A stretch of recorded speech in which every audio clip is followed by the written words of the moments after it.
Watch this. No way!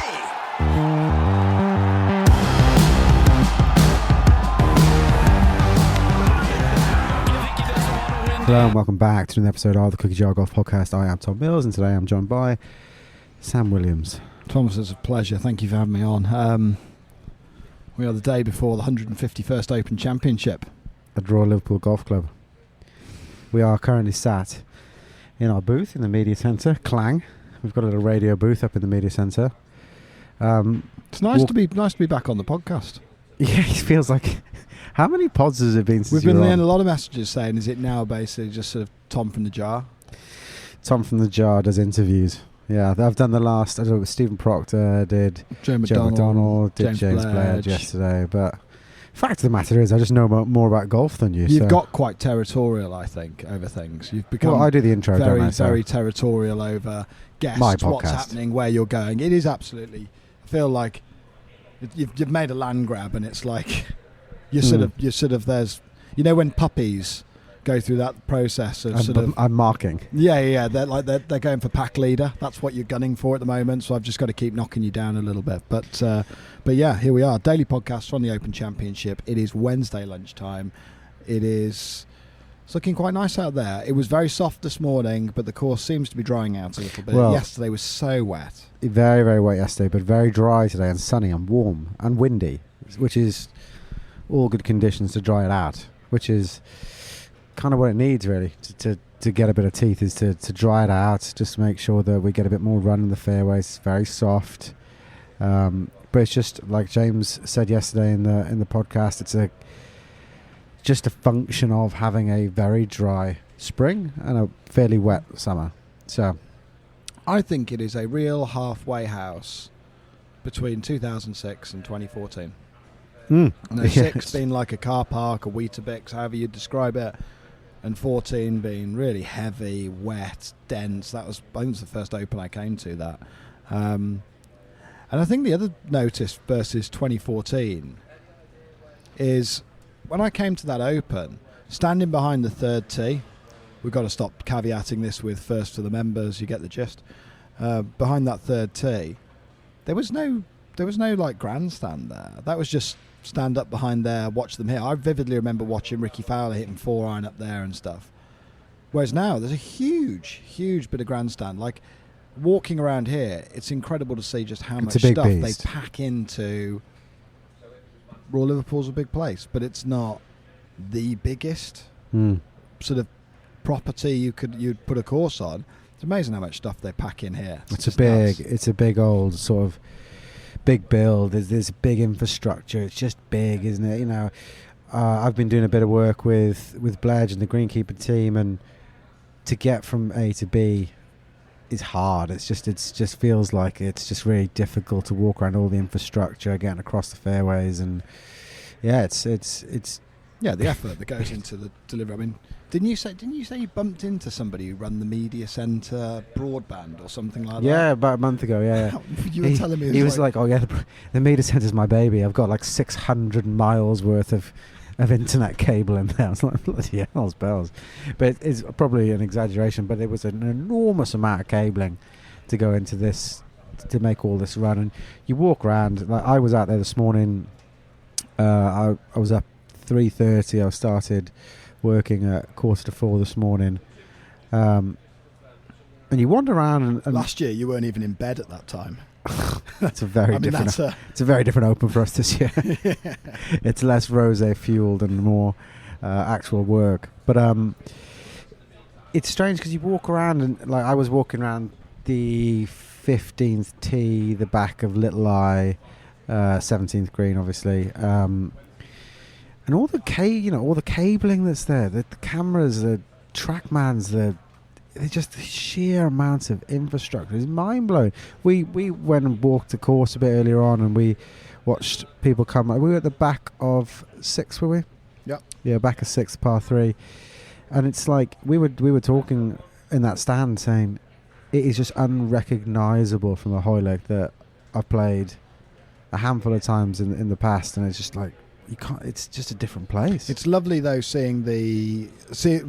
knowing the course well. I'd say this is my first Open where I really feel like I know the course a little bit. Yeah. Don't get me wrong, I'm not playing it every week, but I've played it enough to have an appreciation of the different surrounds on the greens and, you know, the good misses and the bad misses. So that's really interesting to watch. I guess just jumping into it, should we talk a little bit about what's the structure? Like, talk us through the structure. So I think, because you wanted to claim back control of the podcast, so well, I think we should talk about course setup a little bit.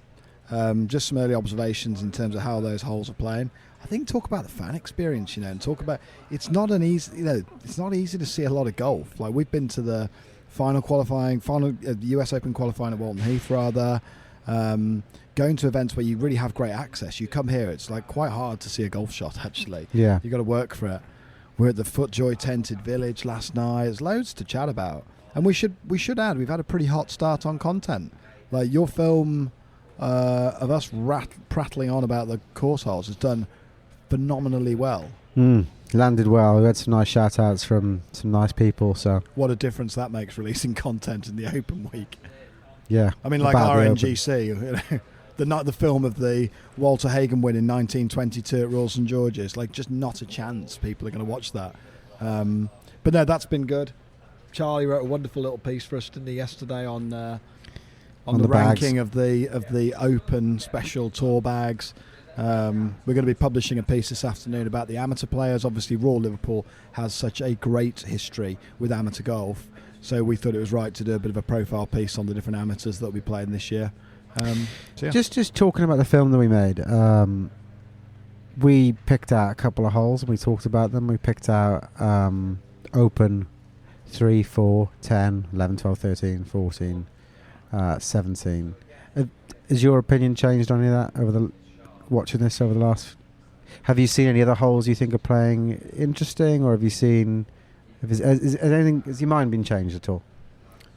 I thought it was really interesting. Yesterday's wind was coming in from an altogether different direction. So, getting my bearings here, it was coming in more across. It was coming in really at 90 degrees from the prevailing wind direction. I noticed the fourth 180 hole degrees from the prevailing wind. It was the opposite of the prevailing wind. Was it the complete opposite? Yeah. Okay. Because 4 was into yesterday, and it's downwind today. Well, this isn't about saying wasn't I right. This is like watching the fourth hole. It's quite interesting to see how they play that, because it's so narrow. It's kind of short to medium length. Today it's downwind, and you can see them shovel. A few of them in practice rounds are shoveling drive up near the green, giving themselves a look with chip from one of the runoff areas and trying to make birdie.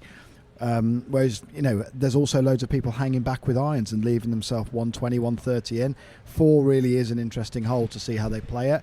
Whereas yesterday it was head on into the wind. They were just hitting 4 or 5 irons short of the traps, and, you know, I think that's kind of stood up. I was interested to see how 3 would have played, because I thought we were going to see people just binning drives over in long and left and taking relief. From what I've seen in practice, I haven't seen anyone do that in practice. People have just played it with respect in the same way the members play. They seem to strike their long irons a little bit better than most of the members up here probably do, but they just nut a long iron right up onto that corner and then play along the out of bounds there. I thought we might see a few people pull out driver and go for it. Nothing. So far. I haven't seen any so far. You know, granted, we've been on site 2 days now. 3 days? 3 days now. And, you know, I'm not parking out on the third hole to watch it, but I haven't seen a single drive hit off that one yet. No. I've seen a few groups go through, and I thought I would. So, yeah, like you say, they seem to be respecting it. I wonder if it firms up, whether that'll change slightly. You know, clubs are going to have to change, because if they hit the same clubs as soft as it is at the moment, if you get that extra 10, 15 yards of release, you're in the rough through the fairway, and you don't want to be playing. If you're beyond that kink in the fairway on 3 and you're in the rough, you are then playing directly towards the out of bounds.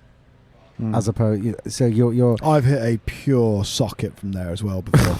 I don't think these boys are worried about the hosel, but purest socket. Can I tell you about it?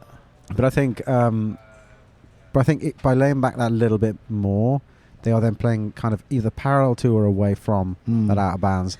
So it'll be interesting to see. But that's the thing, is you've got to take it on. So you play up to the corner and you can have a slightly more liberating approach shot. Whereas you go far left and you take ultimate safety, you're playing back towards it.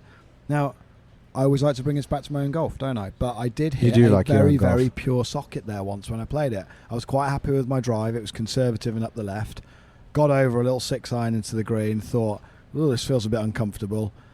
My feet were in the air at impact. It was Why are we talking about you? Mess. And it's just a straight socket out of bounds. The reason I say that, Thomas, is because it is an uncomfortable shot from the far left because you've got to play back at it. So from through the fairway. I mean, that's where these guys are all great tacticians. They all sort of pick the course apart well. So, the only hole I felt looked really, really different today than to how I've ever seen it would have been 7. That's usually a short to medium length par 4. We were stood there chatting to a few friends for a while. The hole is like north of 500 yards, and it is tight. Like there is no room. I watched 2 guys out of 3 just fan 3-wood into the bund. It's a tough golf hole, that, whereas that usually feels like semi-gettable. Well, it certainly seems like it's kind of, for the members, it feels like, I'm just going to wait, 481 yards. Don't know whether you want to redo that. It's long. It's really long. Okay, we'll just keep rolling. It's 480 yards, but... Well, I got to say it was more than 500, but it's like, it's give or take long. Okay, yes, but the good thing about this media centre, it offers up all these things to us. So it's got this, just to wag the tail a bit, it's got this laptop with literally everything you could ever want in front of it. So I just lean forward and check the whole info for 7. But 480. It's going to be interesting. This gives us all the stats. Look at that. That's pretty good, isn't it? So that's a little bit about the interesting holes to watch.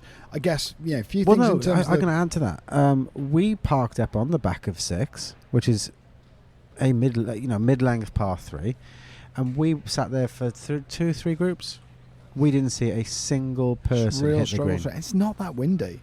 Just chatting to Jeff Shack earlier. I'll drop something then. Chatting to him earlier, and he was like, these guys, as good as they are, they're very neurotic about the sort of the wind, and when that gets up, it really gets in their head. It's the factor. It's what we need. We knew that coming into this event, but it's going to need... it's not even that strong. And they were really at 6s and 7s with how to play that hole. Loads coming up like 20, 30 yards short. Completely underplaying the wind. You could then see that on holes like 12, the dogleg left, when you're down in that hill and you're playing up to the green into that prevailing wind. I'm telling you, you cannot take enough club. We watched Adam Scott's group come through in practice at 12. And wonderful looking man. Elegant and graceful. He's in every way. An absolute. He's just a titan of the game. He was, but his group came through, and he was the only one to hit half decent or to hold the fairway, because that, like you said in the film, that all cambers away from you, and it cambers left to right, dog legs right to left. It's just not comfortable.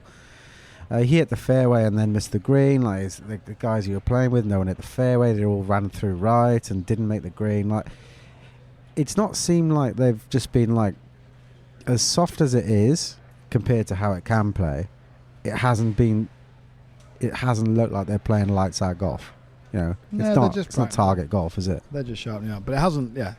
That said, I think last Open here, 2014 was 17 under par. 2006 was 18 under par. I mean, let's talk a little bit about the setup. So there's a couple of factors in here that we'll go into. I'm hoping we'll sort of see a little bit more of the rakes on these bunkers, the way they've been prepared, which Bledge just talked about on a couple of other podcasts. You did a podcast with him yesterday. I don't know if he talked about it then. The concept of lowering the sides of that sand. So I spent a half an hour with a bunker raker today, just filming him. Okay. Which will come out eventually. So tell me about, in minute detail, about whether or not there's... You understand what I mean? Is there any credence in what they're saying with how they're raking bunkers? Well, they're trying to rake them flat. They're not trying to rake them bold. So to do that, they're meticulous in the detail they put into this. They've got 2 different types of rake that they're using. First of all, it's the thicker rake to aggravate the sand, and then they start getting in it with the thinner combs so they can get it. And 10 minutes a bunker, and They go in circularly Yeah, to kind of get that into the middle to and they've flatten got to have it. a set distance from the edge of the bunker for the circular part and everything. Bledge was saying to me And yesterday then- the But expectation. no, this is only to aggravate it. So they go in circles to aggravate it, and then they rake it linear, to the detail linearly.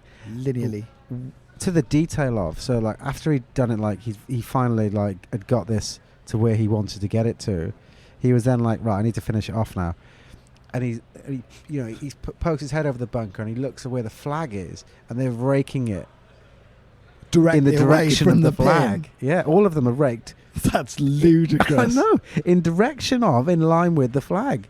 So, well, not the flag, but the green, because it's so far away. You know what I mean? But it's like And you said it's 10 minutes of bunker. 10 minutes of bunker. And I think there's like six- 85 six- bunkers here. There's 6 out there. And there's 85 bunkers out there. 6 bunker acres. There were. Yeah. 10 minutes of bunker, that's 850 minutes. Yeah, it's a long time. Jesus. Divided by 6, 2 hours work. Yeah. It was just 2 people just raking bunkers all day.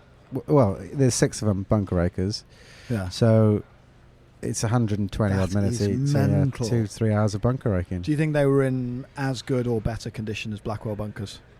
Yeah, they're a bit better than Blackwell, but I think they're a bit better than most places when they get treated like that. But it's just the thought process. It's the So two. when you're talking about it, I mean, obviously the presentation, how it's raked, that's nuts. But could you see the course out there that they are flat? And like, could you see that if a ball ran in? We watched one in Scott's group today. Watched it tumble into the bunker, straight up against the face and in the corner, and you're like, wow. Now, right outside Didn't even the bother media playing. They just centre, picked it up out of the bunker. It's like, yeah. But you can see how the ball's reacting in those bunkers. but they're 2014, 2006 rather. Woods' sole ambition was to steer clear of those bunkers. Right outside the media centre, we've got the great chipping area there. I've watched Danny Willett, Max Homer, Richie Ramsey. They've all just been throwing balls in that bunker and putting them in obtuse positions Yeah. where they can't play from. That's- Almost like they're preparing for Yeah. some hideously difficult bunker shots. out there. That's been really noticeable actually, that these guys are practicing from somewhere the club Back edge of the golfer would bunker. Yeah. never practice a bunker shot. It's Yeah, like it's feet out of the bunker, it's 1 foot out, 1 foot in, it's kind of everything you could think of, they are practicing it, which obviously the professionals of course they're going to do that, but Okay. it's been impressive. Can we talk? We're not done with course conditioning. No, we're not. I want to move us on to another topic, pin locations. So, I think one of the things here where scoring is going to be difficult to protect is going to be the pin locations. I think obviously you look at the old course last year. Those guys can just switch scoring off overnight. They can just bury pins. They can tuck them in positions where I don't care who you are, you're not going to get it close. Hoylake doesn't really have that so much. There's a few that they can tuck and they can bury them away, but by and large they're going to have to give the players a look at the pin most of the time. So, Well, there's a few old holes that, as you walk on the greens, like, I mean, Christ, it's barely noticeable because the course is in such good nick. But you can see where they've been cut in the past, and there's a few that have been cut, and you're like, that would be a naughty pin, And there's obviously some ridiculous ones on 17.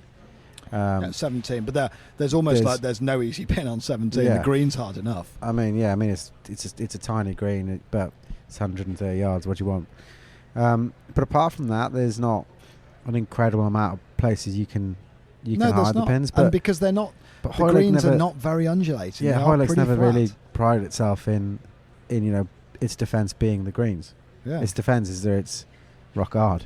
Yeah, it's tee to green, and it's the bunkers, and it's the. I think the wonderful thing about the RNA, way more than certainly the US Open, although they are softening, is there doesn't seem to be an obsession with par.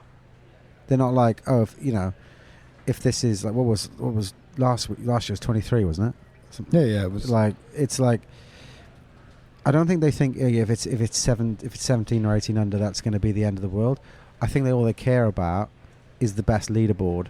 So I don't think there's like the inclination to be, all right, let's stick this 1 foot from the drop off on the back of 14 or 12, where it's like that back left of 12 where it drops off into oblivion. It's like, I don't think you're going to see a pin there. I don't think you're going to see silly pins, because no one wants to see professional golfers like degrade a putt. Like, no one wants to see that. No, agreed. I think so. I think by and large it'll stay as a pretty good test. The flatness of the greens I think is interesting. I think you're going to see a couple of players out there that will hole a huge. If you get hot with the putter, some of these guys will be holding 100 feet of putts very quickly, and that will 100% be a factor. Where do you stand on internal out of bounds? I don't mean in a literal sense. What is your opinion on it? Do you know Tom Simpson's view on internal out of bounds? I don't, but I've got a funny feeling you're going to illuminate me, Tom. Yeah, Tom Simpson was a massive fan of internal out of bounds, you know? Really? Yeah. For those of you who don't know who Tom Simpson is, go find another podcast. Tom Simpson, obviously great course architect. That's going to have to come out. No. The reason we would say that is he's the architect of Blackwell, so big affinity with Tom Simpson. But he was a big fan of internal out of bounds, and it's kind of like Joe McDonald put a great tweet up where he got one of his aerial pictures maps. Yeah, I saw this. of the 1 and 18 or 3 and 16, 3 and 18. Sorry, took the out of bounds. I took the out of bounds and filled it with water. And it was like, here we go. Solved. Which it's like it is. I mean, if it was water, would you get the same reaction? No. And they play. You think like a Bay Hill. You know, they play Bay Hill every year. It's just like you play around a pond. But it's a very different hazard, isn't it? So out of bounds is incredibly penal. That said, you know it's there, and John Rahm made a really fair point in his press conference where he was saying, do you feel like there's elements of the course that are unfair, like the out of bounds, like holes like 17? And he said you can't have it can't be unfair in this game.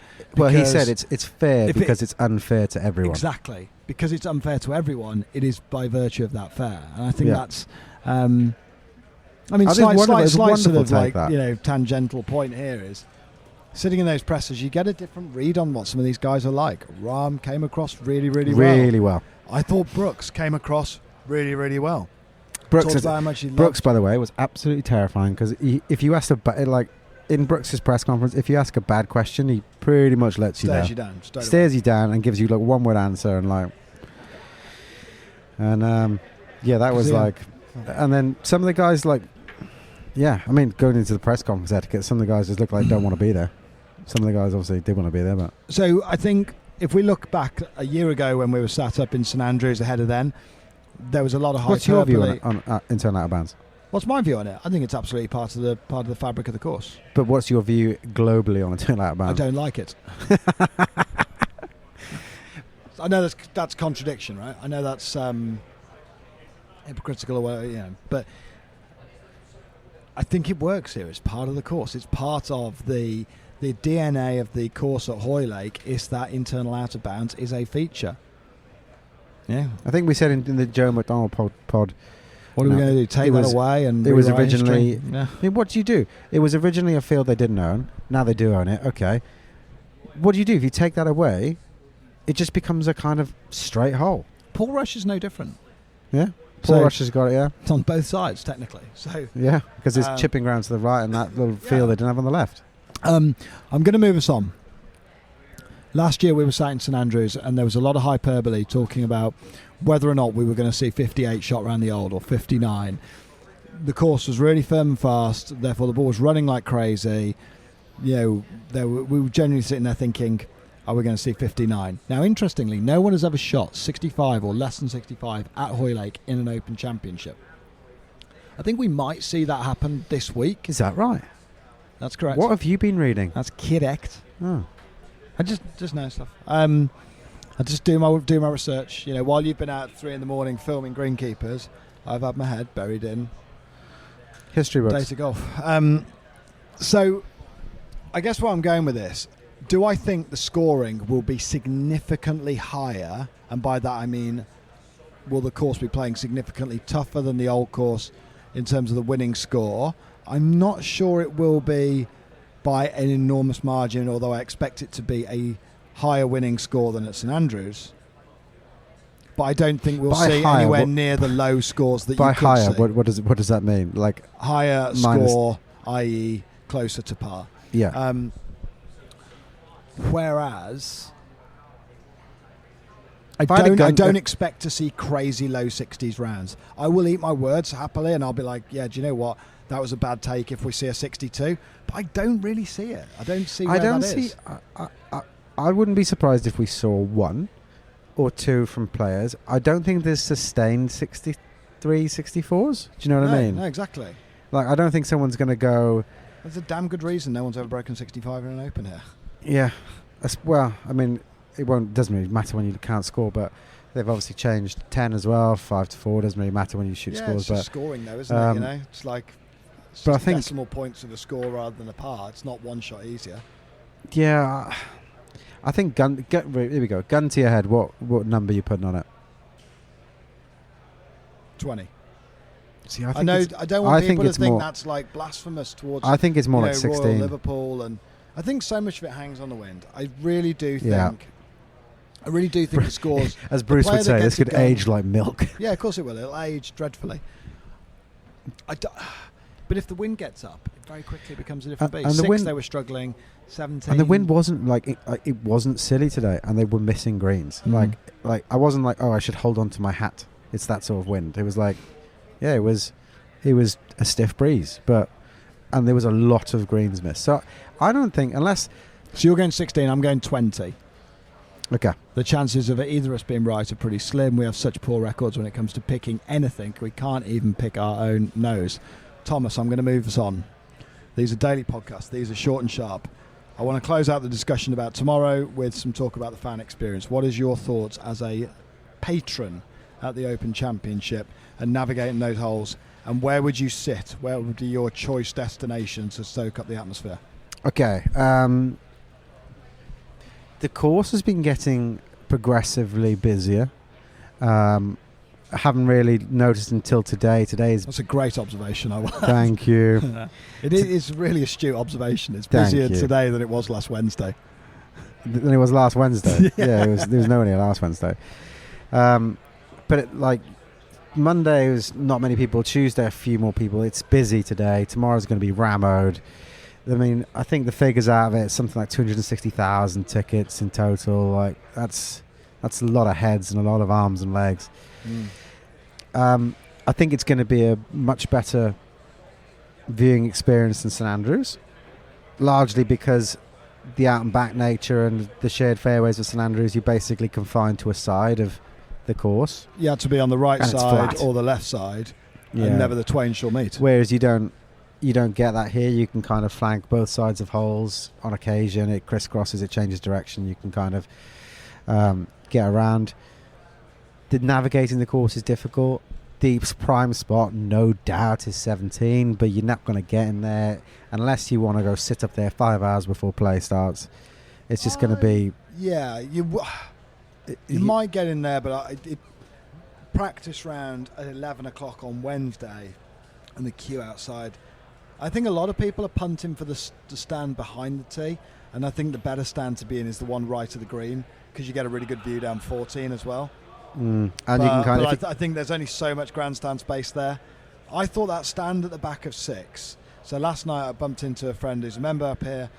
He's been sloping around will be all week.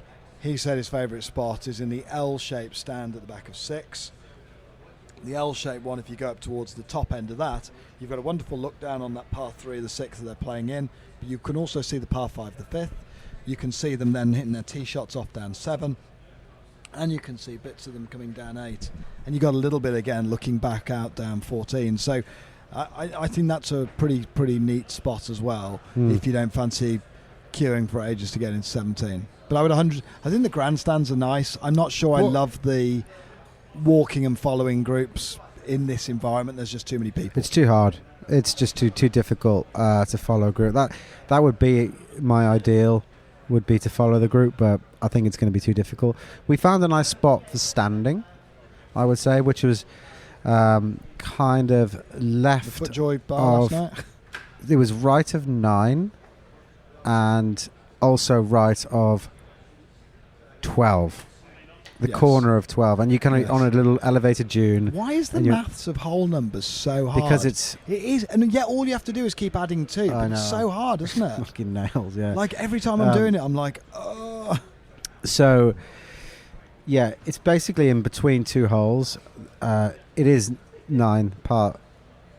Yeah, it's 9. It's 9 The and 12. par 3 and It's correct. 12. Yeah, it's 9 and 12. But you Lovely spot, keep second-guessing elevated. yourself when you do it. I'm doing it all the time. Elevated, kind of. So you can kind of see everything is just on a dune. There's lots of nice areas along that dune when you go play the par 3 13th and then 14. You can get some there's really lots good of nice vantage dunes. points Yeah. out there. So I try and find a dune and get a good spot and well, you've got take to be a out picnic. there if you're going to find a dune. Yeah. The rest of the course is quite flat. So you get out. I think the far part of the course is probably where I would like to be. You know, that 10, 11, 12, that sort of area. 12 will be a fascinating hole to watch this week. Yeah. Building on that, 3, 4, obviously 17, but 12 will be fascinating. That's really tricky. Watched them today, really struggling to get those balls. One, just steering away from trouble off the tee, but second, hitting a decent shot and getting on the short stuff was difficult. Thomas, we're going to close this podcast out with a brief run recap on a very nice evening at the FootJoy Tented Village. Yeah, that village is pretty sick, isn't it? Yeah, mega. It's got the Bit of teepees, an industry the glamping. gathering. Yeah, it was nice. We managed to not make fools of ourselves. Well, No, I think we achieved it. we tried our best. There's only so much you can do. Did you just do that to me? I've just Just sat on my little chair. I've just pushed his lever on his chair and he's dropped about a foot. It was great. So no laying up. I think Neil and KVV were on stage with Wyndham Clark. That was cool. Perez. Sophie Walker did some stuff on stage. Victor Perez was there. So that was all very nice. Really cool glamping yurt with all the lighting in. Nice food and stuff. But I just thought it was a really cool thing. And seeing families getting out of their cars and pitching up for a few days to stay in the tents and watch the Open with their family. It was that's really nice. And you look at LACC. They set up like a football field and the kids were playing football outside the tent. And for all the criticism that you can kind of give the organisers and we're all sort of very critical. You look at that and you think that's just lovely. Families of kids going to watch the Open. You look at LACC a few weeks ago, those kids would never get within a country mile of that place because there's just tons of people there with AT&T and all the different corporate sponsors. I just thought it's a lovely sight, and the fact that FootJoy are putting that together I thought was pretty cool. I truly think this has got potential to be the best major of the year. Yeah. Without a doubt, I think it's got potential to just yeah, of course. I mean, the crowds are already... I've said it before on this podcast, I'll say it for the rest of time. The northwest coast of England is just replete with amazing golf, and people are all educated golfers. They all play links golf. They just get it. And there's loads of people here. They're everybody's just super engaged in the golf, and I think it's going to be a great Open. I really do. Yeah, no, I do. I think it will be. This is the best day of the Open, though, because it's the possibilities. This is where you layer the hyperbole. This is your idea. When you say getting out of the car and sniffing the air outside a golf club is the best thing. The day before a major is always the best day because the possibilities at this point. I mean, Rory's going to win the Open. It's just going to be everything's going to be amazing tomorrow. Oh God! To be fair, we did quite well getting 37 minutes into this podcast and not talking about Rory winning it. That's who I am at Renaissance. I want to just talk very briefly about bumping into the volunteer greenkeepers that we saw last night at FootJoy. That was a lot of fun. Yeah, well, they're my buddies for the week, aren't they? Yeah, are they? Yeah, they're your ride and dies. Yeah, they're the guys that I've kind of been chilling out with and hanging out with and filming and. Like Fraser, for example. I mean, I'm sure he won't mind. Fraser's a staunch fan of Cookie Jar Golf, loves it. A friend of ours has been to a couple of events, plays a bit of golf down at Deal. Fraser is not a greenkeeper, but he has helped out Bledge in things like final qualifying for a number of years. He's a very practical guy. He has I think he's got his own plumbing business and stuff. But I'm almost giving out too much for GDPR on a bit here, so I've got to be careful. So he's quite a practically minded guy, but he just loves greenkeeping, so he goes and helps out on the big events. And he's like, shit, I'm here with the best greenkeepers in the country. The head greenkeeper from Birkdale, They're all down from Dornoch, Southern S, you name it, Parkstone. They're up from Sunningdale. They're all over the show, Yeah. and he's there. It's just, I think it's brilliant that the work those guys are putting in. It's completely extra on top to get out of bed and be there at 3:30 in the morning, to be lining up the raking of bunkers with the pin and stuff like that, and to be. He says it takes hours just to get that sky bunker down on the range all set. He had to. Fraser was telling me last night he had to move Hovland on because he was like, look, I've got to get this thing ready for tomorrow morning for the Sky guys. So he had to tell Hovland to move on. You're like, it's just very cool. I just think it's lovely. Yeah, it was funny. We were with the guys, and they were like, we were with them around about 4 or 5 o'clock or whatever, and the range, obviously, all the divots from the range. This is something you don't think about. All the divots from the range are like a bomb site. It looked like my kitchen floor when my son's had a packet of crisps. Yeah, it looks like the moon. Like these divots are absolutely everywhere. And he's like, yeah, we've got to go out and clean that. And it's like mint the next morning, but they obliterate that range, don't they? Absolutely obliterate. He was like, you should see some of these divots. It's just like they're 2 inches deep. I mean, what's going on? Oh yeah, he was like, some of these divots are like beaver tails. Like, that's interesting. It's a bit softer though over there, isn't it? Well, yeah, a little bit, I suppose, on the Muni land. But I'm surprised because those boys get in very shallow on it. You know, that's some of them get steep. Hosts get steep. Next thing we know, I've been accused of hitting balls over it. Hoylake-Muni. We're not bringing this back to you anyway. Is there anything else we can say? Parting words before we get this championship underway, Thomas. Is there anything else people should be keeping their eye out for? Things like our daily blog, for example, that's going to be written up every day. Yeah. Blog obviously. Would you point people towards our newsletter? Would you point them towards, I don't know, like our Story of a Golf Club film from a few years ago? No, I'm just asking you. I'm curious if you if you had a mic in your hand and you had a chance to, tell our listeners and point them towards some really cool bits of content that we've done or other people, where would you point them?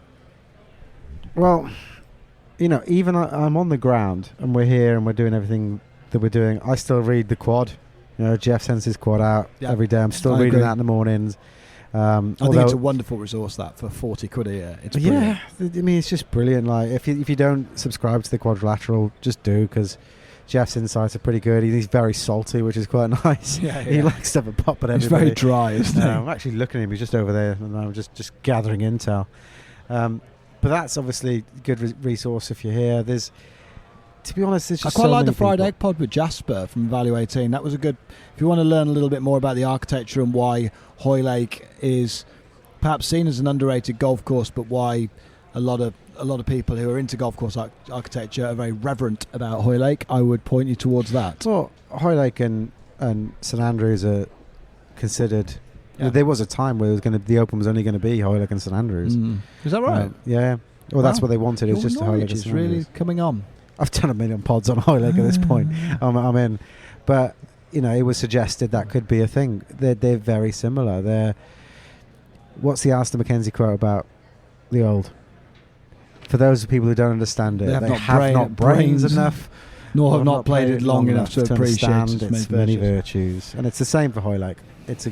Okay, so you'd point them to all of our back catalogue of content. You would also strongly urge them to go and check out the Quadrilateral. You just keep watching it on repeat, just watch it a few times. Yeah, if you're going out to the shop, just pop it on. Put a playlist on. Put it on your Mac and then go to the shops. Yeah, no harm. All there for the likes. This has been rambling. Who are you going to watch tomorrow is my last question. I am going to be up for the first hit of the day. And I'm going to follow. It's going to be difficult, and I've just said I don't want to follow anyone. But I think the Matty Jordan, we've got loads of friends up here at Hoylake. They're going to be doing the same thing. So, kind of try and join in with those guys and follow Matty around. What a fairy tale that would be, And I pray, I really do hope he does well.